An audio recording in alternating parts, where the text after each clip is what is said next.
I'm Zim, and you're listening to the Helpful Photographer Podcast in collaboration with New York City Photo Safari. To register for a safari, please visit newyorkcityphotosafari.com. Many photographers head towards manual mode in an attempt to make their photos look quote-unquote better, but instead, they're finding that their photos are turning out worse. So today, I'm going to talk about some of the most common mistakes photographers make when shooting in manual mode. The first is forgetting to change your camera settings as your environment changes. More specifically, the lighting in your environment. So as you gain or lose light because you've gone from a bright place to a dark place or vice versa, you must compensate for this change either through your aperture, shutter speed, or ISO, or a combination of these things. When photographers use manual mode, too often they're fixing their cameras on one shutter speed and then simply moving their aperture around without ever reconsidering their shutter speed as they change their lenses or zoom in and out. Putting aside the issue of the motion of your subject, this is really a bad idea unless you're shooting static objects with a prime lens. The reason this is bad is because if you want a sharp image, your shutter speed should be at least 1 over your focal length for most people. If you're shooting a zoom lens, which is what the vast majority of photographers are doing, you have to move your shutter speed as you zoom in and out to match your focal length. In other words, your shutter speed needs to be faster when shooting 200 millimeters than when you're shooting 50 millimeters. This is obviously true for both prime and zoom lenses. So if you're shooting prime lenses, you need to check where your shutter speed is when you change your lenses. With a zoom lens, you'll need to check constantly as you zoom in and out. I find that most amateur photographers are using too slow of a shutter speed for their particular focal length. So why not just leave it on a really fast shutter speed? Shooting a shutter speed faster than you require means that you will need to compensate for the loss of light elsewhere, and that's usually going to be ISO, which likely means a drop in resolution.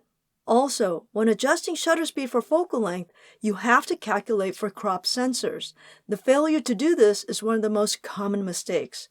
For more shutter speed issues, check out my upcoming podcast on shutter priority. Then there's the ISO. Most of the time, when shooting in manual mode, most amateur photographers are shooting in a static ISO. Don't get me wrong, this isn't a bad thing. I do it all the time. But what's bad is forgetting to move your ISO when lighting conditions change. When heading into dark conditions, you know you'll need to open up your aperture and or slow down your shutter speed. But the fact is, you'll hit a wall with aperture fairly quickly. And most people will keep slowing down their shutter speeds, forgetting to account for handshake, which equals a bad photo. In the past few years, since manufacturers introduced auto ISO in a manual mode, I've come to find that many amateurs have embraced this. The problem with shooting with auto ISO in a manual mode is that you're relying on your ISO to get you to a good exposure, regardless of where you have put your shutter speed and aperture, and regardless of how much available light there is. So why is getting a guaranteed exposure bad?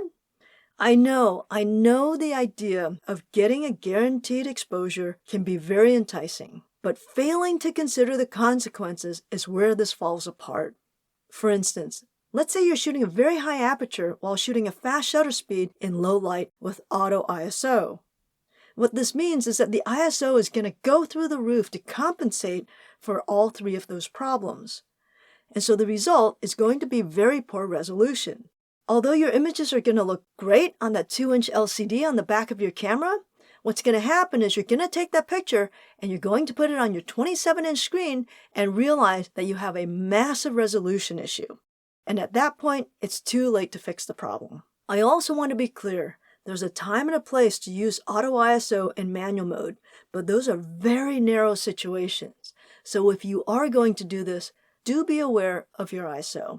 So when you're hand-holding and shooting in manual mode, you're the one who must constantly take 4 separate variables into consideration, all at the same time. And the variable called light is usually something that is constantly changing and you cannot control. Trying to create a shortcut by making one of the 2 other 3 variables static can cause significant problems. This kind of thinking can really only happen in a studio setting where you have total control over your light. So when shooting in manual mode, be sure to keep track of your shutter speeds and your ISO in particular. I hope that was helpful. Until next time, keep on shooting.